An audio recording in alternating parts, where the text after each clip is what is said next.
gonna record, and we online. We have a podcast directly with New Zealand people.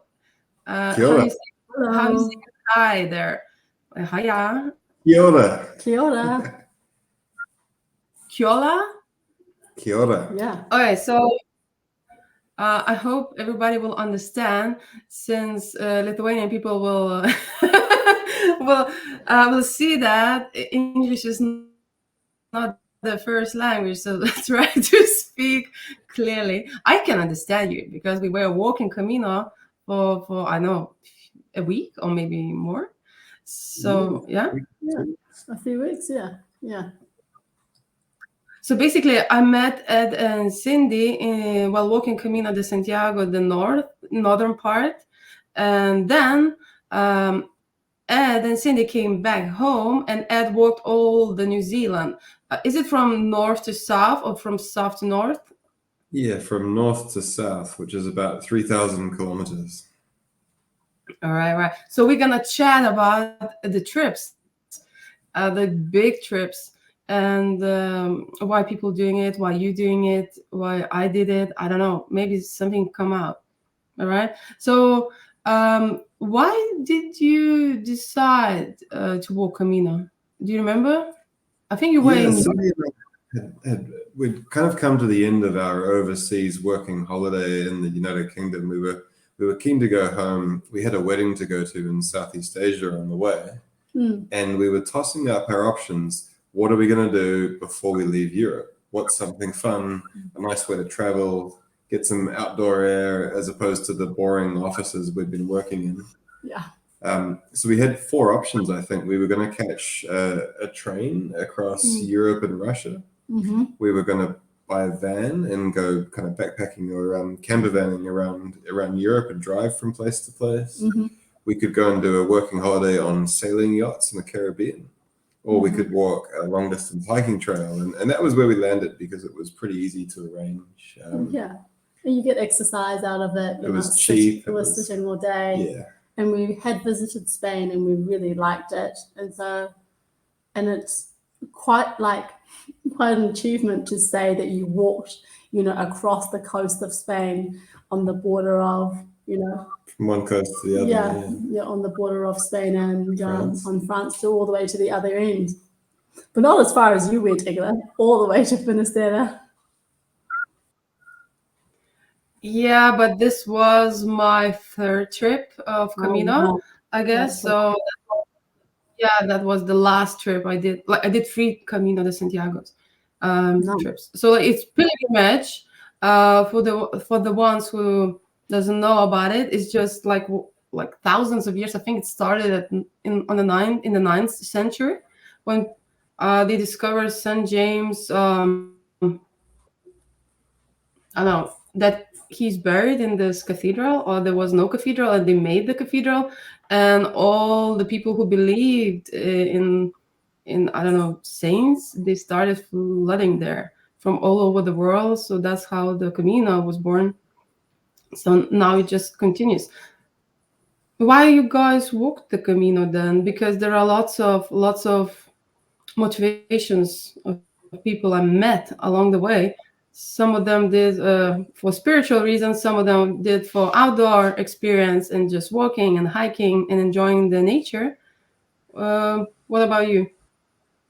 When I met Cindy, we'd talked about what we enjoy and what we like doing. And one thing that we both liked doing was spending time in the outdoors. So a lot of our first dates were short hikes around the city in Auckland where we met.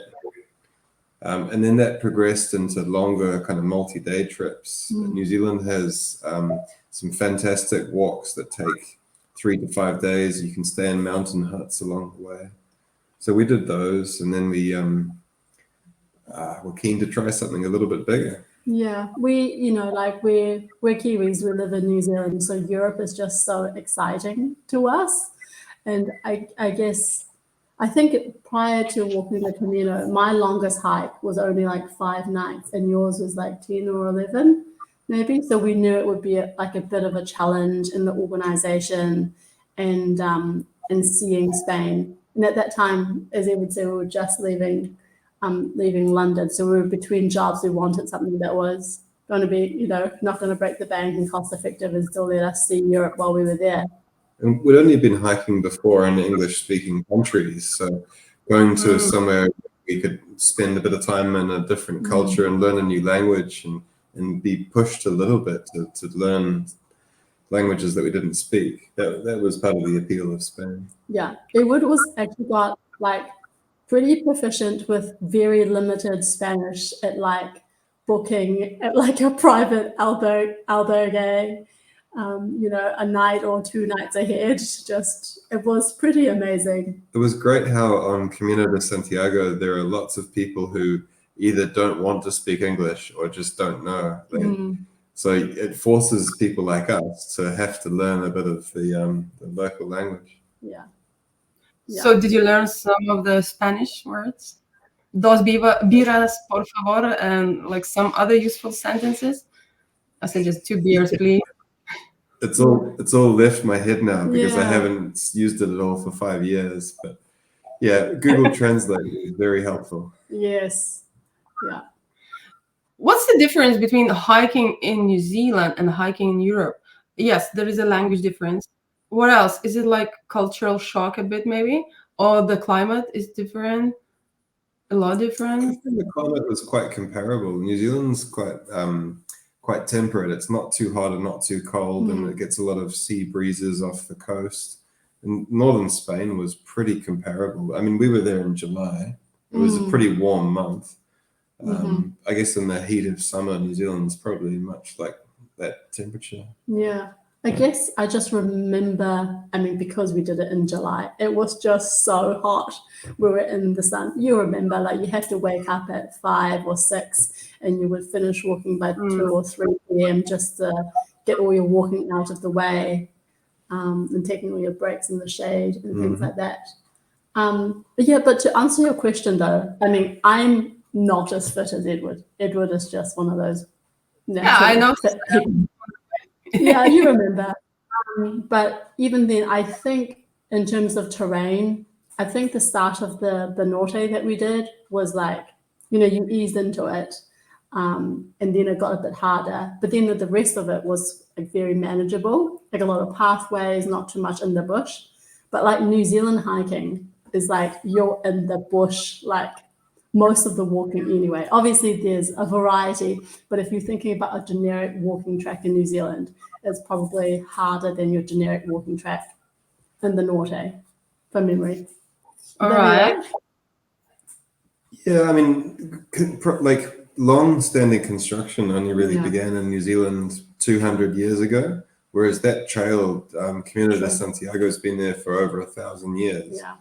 So in terms of infrastructure, a lot of the New Zealand walking tracks, they're only there because people have walked there in the past. They're only created by the footprints of those who have been that way. Yeah. But some of these trails in Spain actually have nice big cobblestones laid down. And really good track marking, the yellow arrows on the ground and all over the place. They mean that you can find your way so easily. Yeah, don't get me wrong. I prefer walking in the Camino. Like if I had it my way, all my hikes would be foreign hikes and probably in Europe because it's so beautiful and so like beautiful paths. It's just like a different culture. Yeah, I would actually love to do another Camino. Many years away. All Europeans actually dream of going to New Zealand and walk there, and it's like opposite, It's like the fairy tale of this Lord of the Rings, which is it Lord of the Rings? Was filmed there? And it's like, oh my God, you watch a movie and say, I want to go to New Zealand. And it's actually on my to-do list. Yeah, one day, maybe. Yeah. Those movies are pretty good for our tourism. Yeah, those movies are basically like a 10-hour advertisement for New Zealand. And did you notice after it was released, the flood of tourists or hikers? New Zealand as a country. We've always been a pretty popular tourist destination for outdoor pursuits. Yeah. Bungee jumping and skydiving and the hiking and skiing. Rafting. Yeah. Yeah. Is it like New Zealand has the biggest bungee jump in the world, the highest? No? We got a couple of big Australia, ones. somewhere We around. had a guy called AJ Hackett who really pioneered the industry, and he kind of made it a New Zealand thing to go bungee jumping. Yeah, you can even jump off the Sky Tower, which is the highest building. Yeah, Highest building in the Southern Hemisphere? No. Used to be. Maybe, but definitely not now. But anyway, you can jump off there. So back to Camino de Santiago. When I met you guys, it was 2018, and you were not married yet. You were just a couple I met along the way. And I knew the secret I had, and Cindy didn't know along the way. And what happened at the end of the Camino, Ed? Well, if you've done the Camino before, you'll know that at the end, you go and pick up your Compostela from the offices of the government there. You get an official certificate saying that you've completed this long walking trail. So Cindy and I and two of our German friends, we walked into the cobblestone courtyard outside the Cathedral of Santiago de Compostela. And we were about to, we stood there looking up at the building, and it was beautiful, nice sunny day, lots of tourists in the courtyard. We were about to head off to pick up our Compostela, and I asked one of the German friends we were with to hold my hiking poles, and then I got down on one knee and I proposed to Cindy. And she gave me quite a fright. She didn't say yes straight away. She made me work for it. She said, "Are you serious? Are you serious?" And I think she asked me if I was serious about 10 to 20 times before she finally said, "Oh, yes, okay, yep." Yeah, I think I was just so shocked. You know how you watch American movies, you're like, this is gonna be romantic. You're gonna have like a picnic. You're at a restaurant. You find like a ring and hidden in a cupcake. I don't know, one of those things. Instead of like, just walk like 900k or whatever it is, and you're like, I don't have to walk anymore. I'm so happy today, and I get proposed to as well. So it was a wonderful surprise. I just was in so much shock that I said, "Are you serious?" a million times. Were you in shock because that's not the way you imagined the proposal, and you said, "Do it another time," sort of thing? I think it was just like, the culture, the media, you just had this in your frame. But obviously the way that it was in, like this is pretty unusual. It's pretty memorable and unique. So it's wonderful in that way. Yeah, I actually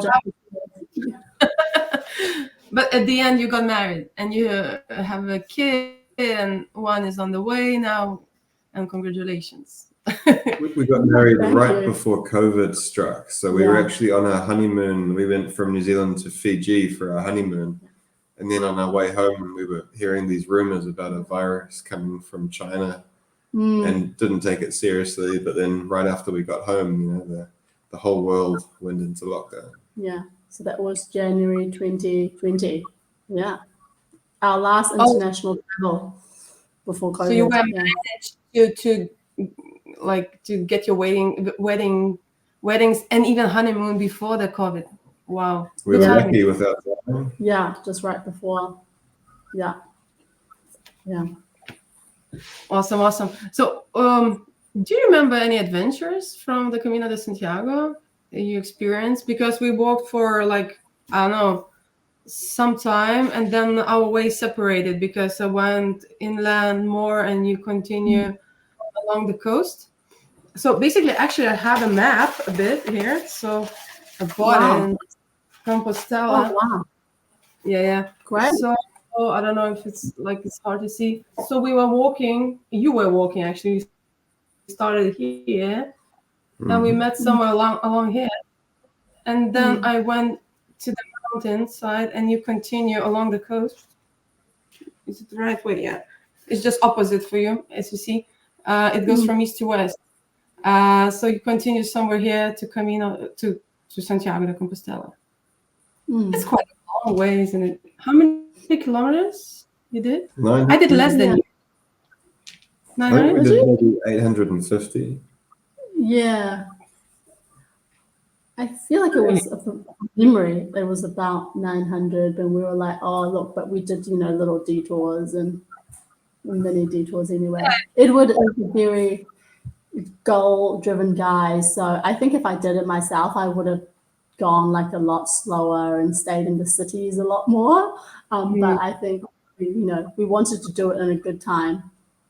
So, yeah. How many blisters did you have along the way?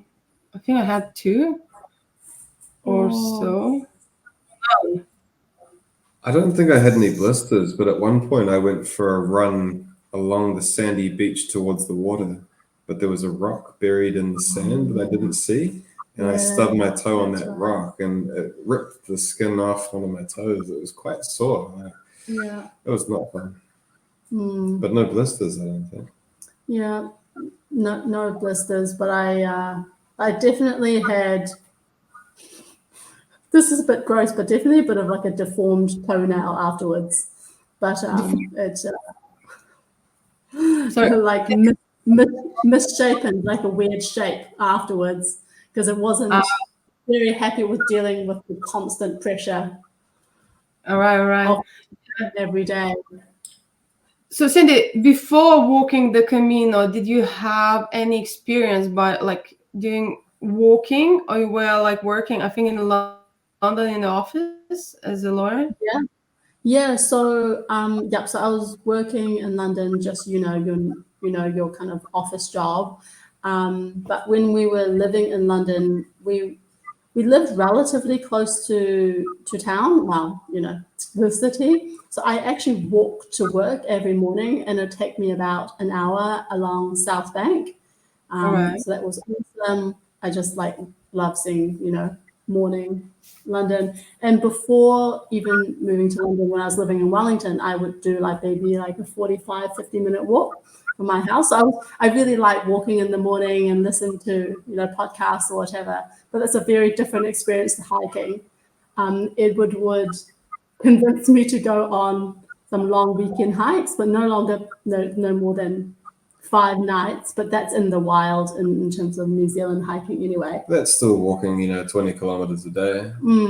So I had some experience in hiking, but I certainly, didn't have the growing up in New Zealand. No, Edward, growing up in New Zealand, his family was very outdoorsy.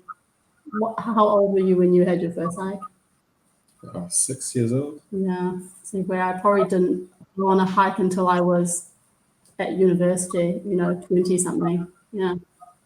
So the ones who is not hiking every day, would you say you need to prepare before walking the Camino? Like if somebody is thinking to do it, how to prepare for it in terms of physical fitness? I read because a lot it's like the of people hiking, and I see that the biggest problems people encounter is a problem with your foot, whether it's blisters or plantar fasciitis or just a sore foot from walking too fast too early on. So if you can do some kind of regular exercise, like walking to work every day or running every day at lunchtime, you get your feet used to that regular rhythm of walking all day every day. Yeah, just being on your feet, I guess, and moving. Getting used to the shoes that you'll be doing your long hike in. Yeah, and carrying the backpack as well. I'm sure everyone will be actually happy to talk about backpack weight. Oh, that was the great thing about Camino de Santiago, because you can stay in albergues the whole way, in these hostels, these pilgrim hostels. You don't need to carry a tent or a sleeping mat. You can have a lightweight sleeping bag if you go in summer. So you can get away with a very light backpack. Yeah, so I had an unbelievably small and light backpack, which really helped, right? Because I'm not as fit as Edward and he goes very fast. But I got a lot of comments on it because I had basically a yellow. It was like a kid's school bag. It was it wasn't for kids, but it was just like a normal backpack. Remember that? I was jealous about it. Like, why is she carrying so little? I need to carry more, like 10 kilograms. And then you look at him and he had a bigger backpack. Yeah, I know. But he's strong. Yeah, so, to be fair, he was the one who really convinced me because I had gone on these bigger hikes in New Zealand where I was carrying 2 pair of shorts and 3 pair of shorts and socks and t-shirts. And he's like, why do you need 3? He's like, you're not gonna. Sorry about this, but you're not gonna have a shower. You're like, you only really just need a spare one for going to bed anyway. So he convinced me to do the same. So on the Camino, I had one change of clothes, one merino, one jumper, and that was it. And that's how I kept it. So like a liner sleeping thing for sleeping, and he had a sleeping bag, a lightweight one if it got cold, which it got cold like what? Once or twice in the entire month of July in 2018. Yeah. And yeah, that makes it a lot more comfortable hiking. Yeah, I know. And not having to like carry your food and water is so heavy when you're hiking as well. Now that I think about it, I just remember all the frittatas that I ate, like €2 or €5, whatever, for like those potato frittatas. I ate so many of those. Yeah. And like a lemonade beer, whatever they're called. Or a radler, yeah. Because radler. On the Camino, you go through so many towns along the way, so many small villages where you can stop at a shop and grab a snack. You don't need to stock up and carry a huge supermarket resupply on your back. Yeah. Yeah. It was great. And every township was exciting. So sorry, there is a distance. Maybe that's why I over speak like something, I guess, because you're in New Zealand, you know. And so pack light, choose good shoes. Can you recommend the shoes? Because after Camino, Ed, did you walk with the same shoes in New Zealand? Yeah, I used the same style of shoes. They were lightweight, low-cut trail running shoes. So they had good grip on the bottom, but they didn't go all the way up the ankle. They were just what you'd wear if you're going for a run, like sneaker-style shoes. Yeah, but they're like trail running shoes. They're trail running shoes in that they're low-cut, but they have like extra tread on the bottom, so for hiking. So can we say the brand name on this? Yes, please. Innovate, INOV, and then the number 8. Yeah, and I wore the same shoes, but just in the female version. Is it a New Zealand brand? Because I haven't heard of it. I think it's a United Kingdom brand. All right. Yeah.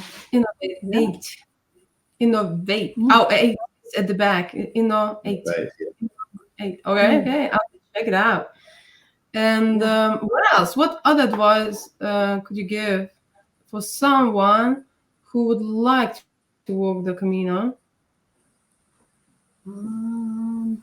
We used a smartphone app to navigate. I think there were a few options out there, but it meant that we didn't have to carry a heavy guidebook or paper maps. We could just use a cell phone. So we had a power bank to keep the phone battery going, and we had a phone each for, if one of them fell into a river or ran out of battery.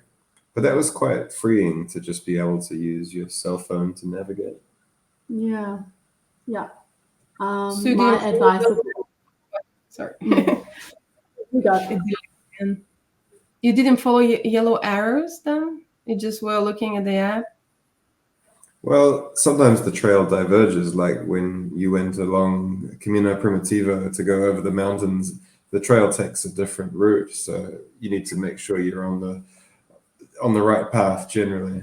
And the yellow arrows are good for if you're walking for an hour, you can follow the arrows, no problem, but it's good for reassurance to check the map every now and then and make sure you haven't gone the wrong way. Sorry, Sandy, I interrupted you. You wanted to say something. Oh, I wanted to say something relatively minor, and my tip was remember to sunscreen your neck as well as your face. Bad experience?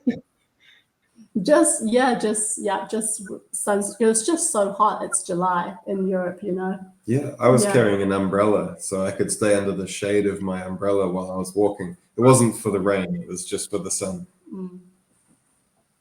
I think I remember that as well.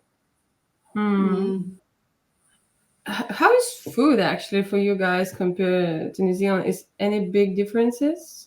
Was any big difference? Well, What's the major difference? I mean, I remember the frittatas. They were amazing and delicious and available like everywhere all the time for like €2 or €5. So it was really good. And I found that on the Camino, there were these private albergues. They would offer like all-inclusive dinner packages, which were just amazing. It means that you didn't have to think about it. And sometimes it includes wine, which is just crazy for New Zealand, because like in New Zealand you want to buy Spanish wine and it costs, you know, a lot more, and then it just comes unlimited with your dinner. Yeah, the cost of living is quite high in New Zealand. Yeah. In Spain, food and drink was a lot cheaper. Yeah. We almost did the French way, because we heard there was a fountain that has like free wine. We're pretty glad we went Camino de Santiago. Yes. The story with that fountain, I was walking the Frances Camino, and we stopped there. So I pour out my water from the bottle and refill it with the wine. And it was a very hot day, and I was so thirsty afterwards, and there was like long distance till the next shop. So I regret it. So always have water. Don't do that. Don't do that.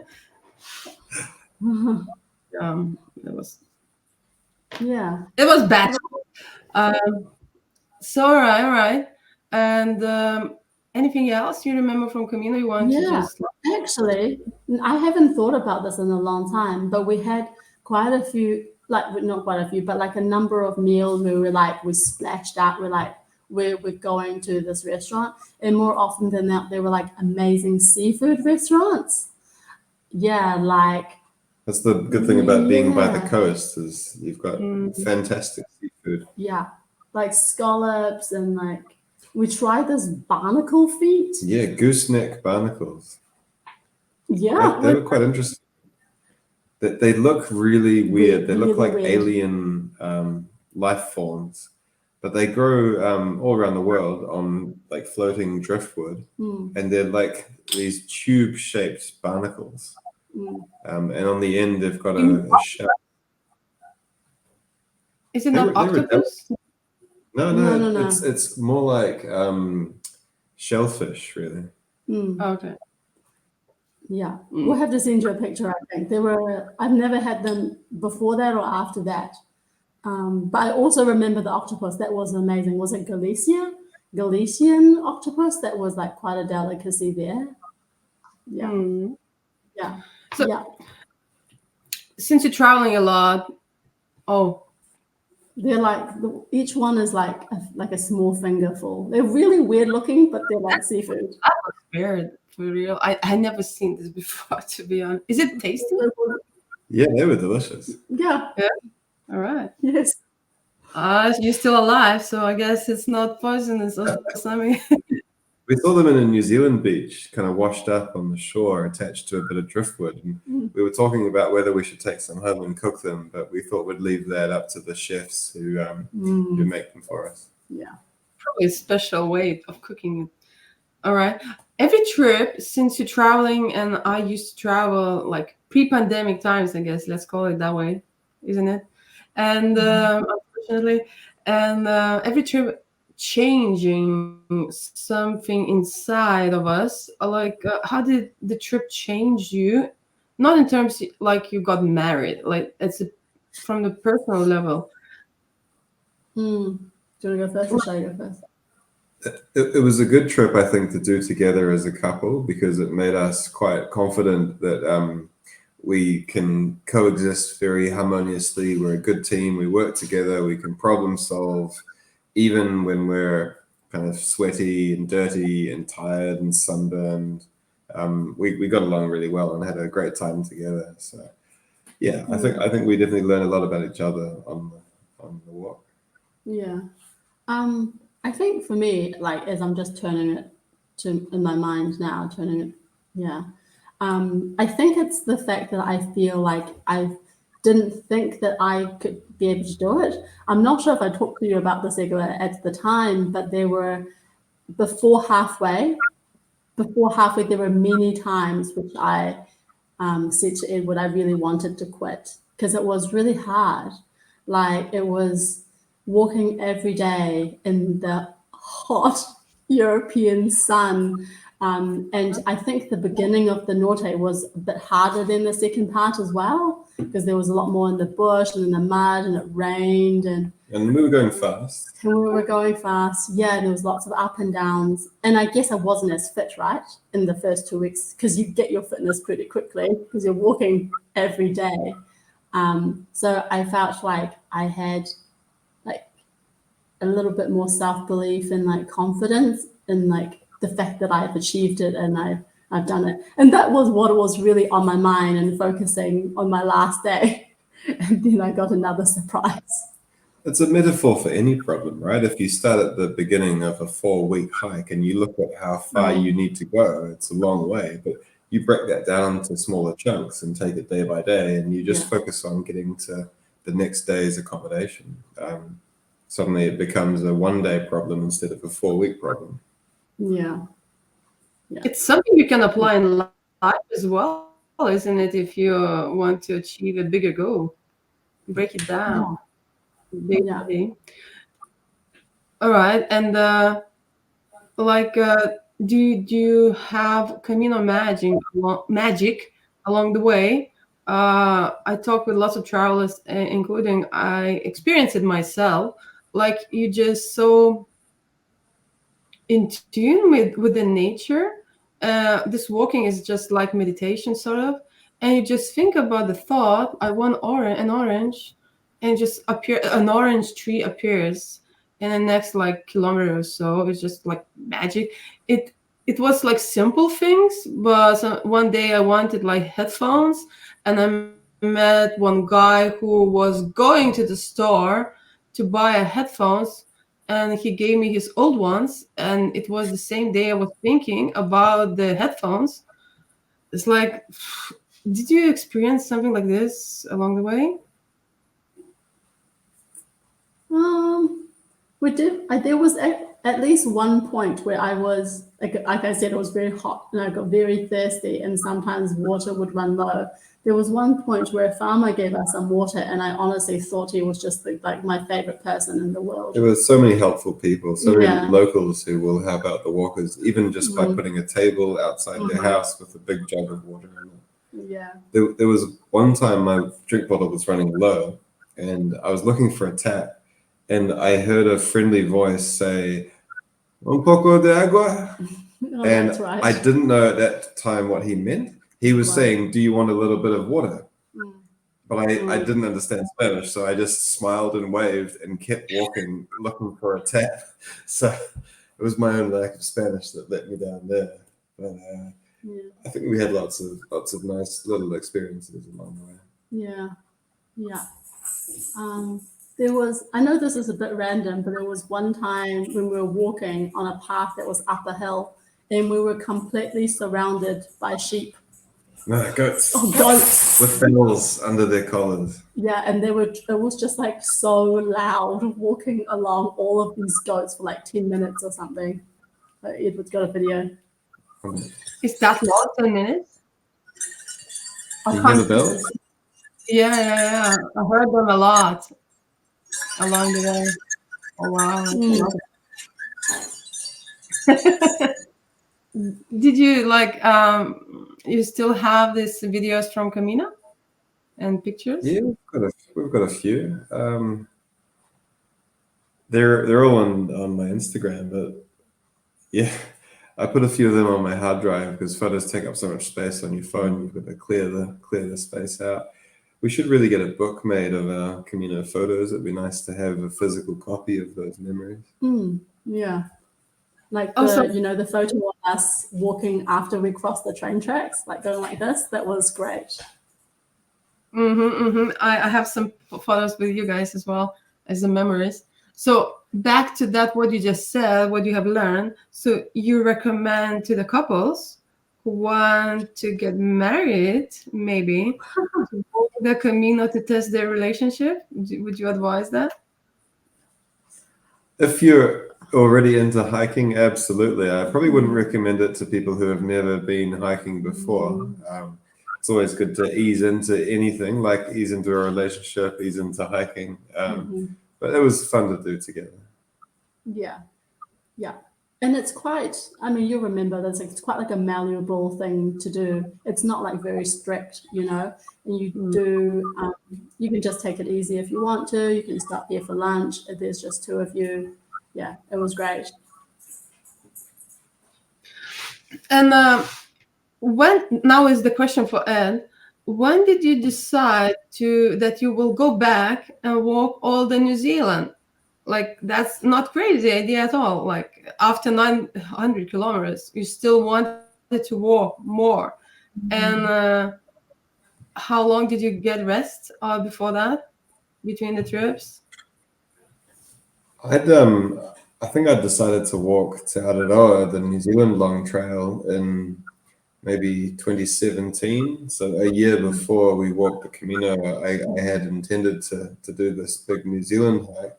In a way, I was kind of hoping that Cindy would love Camino so much, she'd want to come with me and walk Te Araroa as well. But Cindy, I think, realized after 4 weeks of hiking that was probably about enough for her, and decided not to join me for all of Te Araroa, though she did come with me for a few good pieces of it. Yeah. I've decided that 4 weeks hiking is the max, and even when it's in beautiful Spain as well. So, you know, 3-4 months of hiking in the rigorous New Zealand terrain wasn't going to be my cup of tea. As it was, Cindy joined me for about a week on Te Araroa, going over one of the highest mountain passes along this 3,000 kilometer trail, and it was tough. There was some very steep sections and some loose rocky scree to clamber up and down. But yeah, we made it. Yeah, it was pretty scary. Let's chat maybe now about New Zealand trek or trail. Like, how did you plan the road? Is it like already on the maps, or you just made it for yourself? How did it work? This trail has been in place for about 10 to 12 years. I think it was opened officially in 2011. Unlike some of the long distance trails around the world, this one doesn't have a continuous corridor of public land. So it uses a collection of national parks, regional parks, urban areas, and roads. There's quite a few sections of road you have to walk between the good bits. So it's still a very new and growing trail, but it's got a lot of beautiful parts. For example, it takes into the trail, the Tongariro National Park, that goes over the volcanic region in the center of the North Island of New Zealand, that has a very unique landscape. And then part of Te Araroa goes down the Whangarei River, so you spend about 5 days paddling a canoe down a river as part of this journey. It's quite fun, and it takes a lot of New Zealand into account. So you not only walked, but also did like riverboats? There's a paddle down the river by canoe. The canoe. All right, I thought you walked all the way, but that's more fun not to walk all the time. And from Auckland, you still have to take a ferry, isn't it? It's not like you can't do it by walking.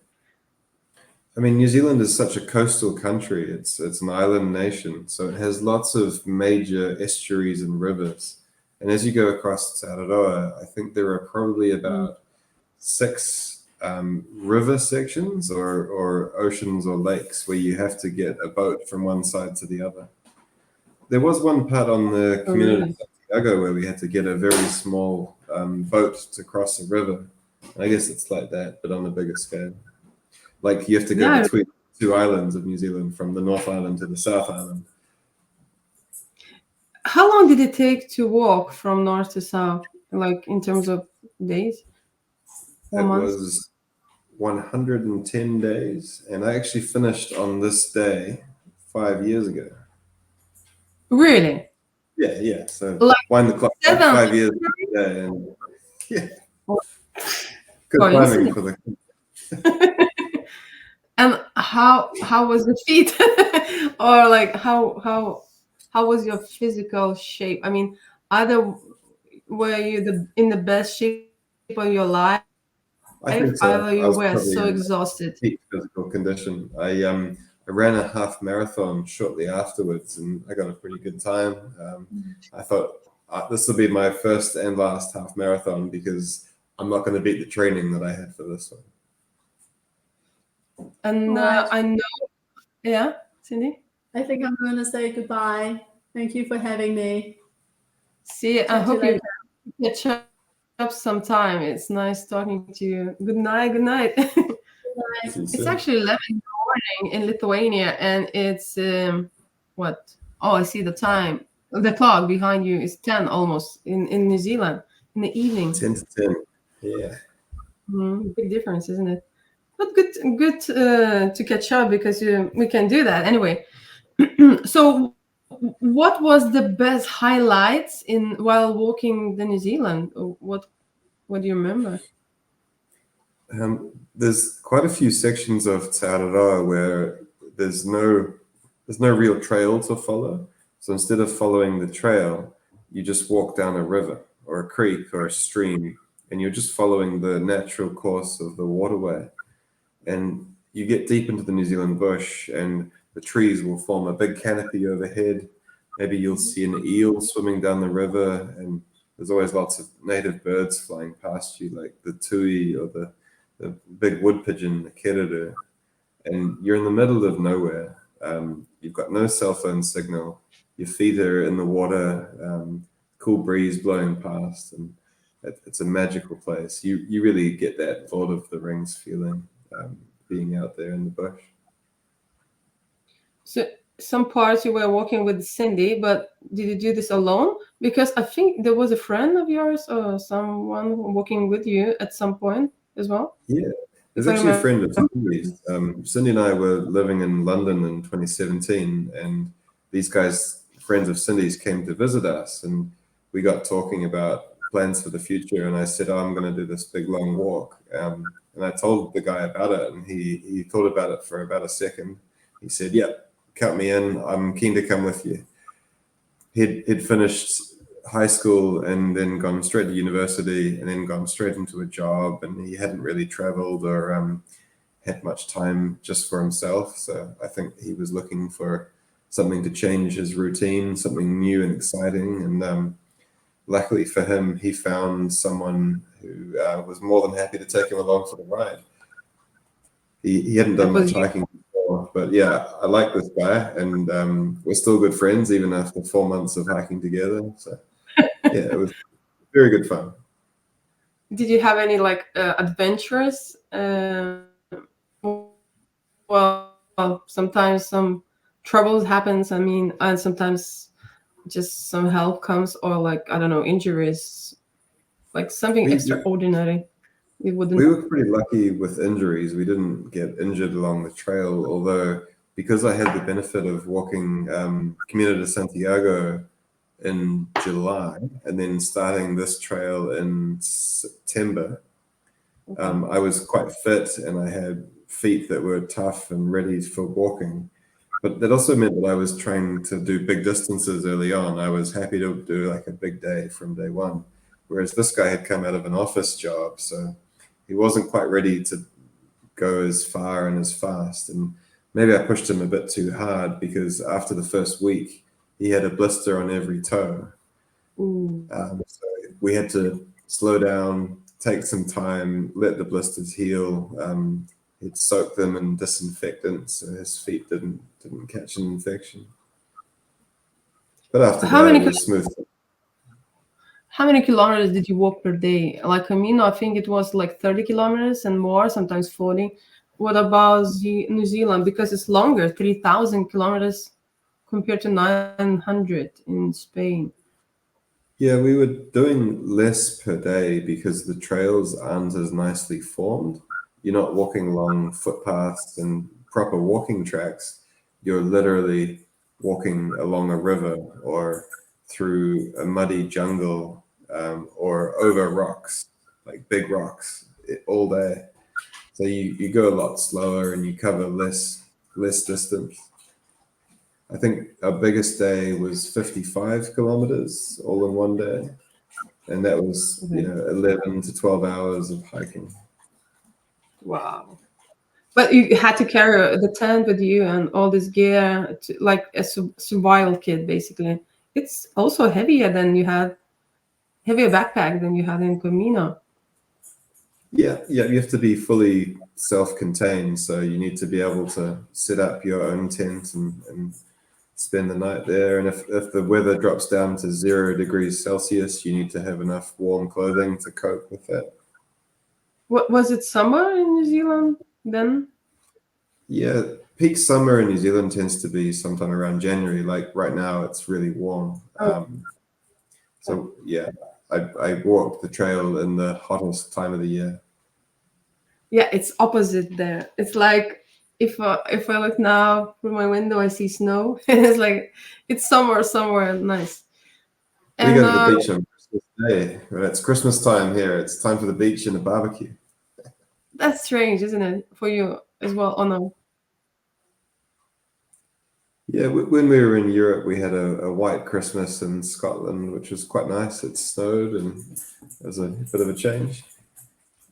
All right, but what drives you to do such a long trips? Like, and what did you learn about yourself while doing it, or about others? Like, how did it change you personally? Because it's not unusual. Not everybody does it. No, I guess I was drawn to it by both the challenge, the challenge of being able to go all the way from one end of the country to the other, and following the rules of this trail. We didn't hitchhike or ride a bike for sections like some people. We just tried to do the whole way as you're supposed to, start to finish. And being outdoors for that whole time was very freeing. For someone who works an office job in particular, it was nice to leave that behind and be a different person for a while. And how was for that guy who came from UK? Did it change? He hasn't done much hiking since. I think for him that was a period of his life that he enjoyed, and now he's gone into a new job, and he's had 2 kids, so he's got a family. But yeah, we're still good friends. He lives in the same city I do, and we see each other quite often. Lots of birthday parties to come.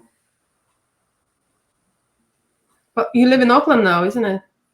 That's right. Yeah, Or Wellington. we lived in Wellington for a while, but now we're back home in Auckland where we met.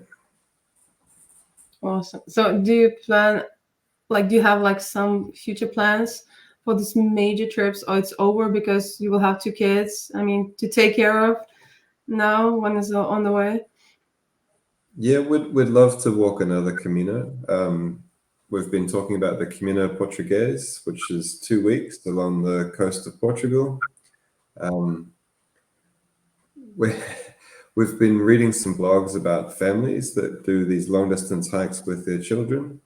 There was a mum and her 7-year-old daughter that walked all of Te Araroa a few years ago. And yeah, we've seen families walk to Araroa in New Zealand with a 4-month-old baby. It's a challenge, and we probably would wait until our kids are at least 5 years old. Maybe 10 would be better. But there are lots of overnight and weekend hikes around the country we can do to keep us entertained. Well, I walk Camino Português, and it's a lot like the pavement. There is like stone pavement everywhere. It's very kind of demanding for the feet. Not the easiest for the feet, but the view is awesome because you walk all the time next to the ocean. But yeah, lots of paved walks. Yeah, there's also some lovely walks in Australia, and I think there's one in Japan that's also a pilgrimage. Really? And you walk from temple to temple around the outside of an island. It takes about 4 weeks. I think it's called the Shikoku pilgrimage. Yeah, so lots of options. So you like a long time pilgrim, like it's in your blood now. You need to walk for months. I caught the bug. Yeah, you caught Maybe the when I bug. retire, I'll go walk the PCT in USA. What is PCT? It's the Which one? Pacific Crest Trail. It's runs from Mexico in the south all the way to Canada. So you're walking the length of America. Is it like on the West Coast, you mean? West Coast, yeah. West Coast. On the Okay, I Pacific. haven't heard of it. How long is that road? 5 months. Oh, just 5 months. All right. It's a bit different in New Zealand because there's you got bears, you got mountain lions. The wildlife is a bit bigger. And we have one dude in Lithuania. I a little bit wrote about him to you. He didn't contact me yet because I wanted to introduce you two guys. And he's preparing to cycle New Zealand. He's from Lithuania and just crossed the 2022. He crossed the Atlantic Ocean via rowing boat. And soon, actually, he, after his movie will be finished, showing in theaters, he will do online version. You can watch it online, and maybe I can send you the link when he will release it. It's actually a very good documentary, very interesting, and he's crazy, like really crazy. So he's now probably preparing, like I said, to cycle New Zealand. If you would plan to cycle New Zealand, what would be your road? Is it a road already settled somewhere and it's official, or you need to as you go? There's an official path that's called the Tour Aotearoa. So it's like the Tour de France, but the Tour Aotearoa. Aotearoa is the Maori name for New Zealand. And it follows a similar path to Te Araroa, the walking trail. But it's not quite the same. It's about the same distance, but you get a bit more of the coastal South Island. And it goes through the mountains probably, because it's the southern part of the New Zealand is like really mountain, like lots of mountains on the north. Yes. Yeah, absolutely. I mean, the story of how New Zealand was created is a myth or a legend talking about how the North Island was fished up out of the ocean, a giant fish, and the mountains are the spine of the fish along the fish's back.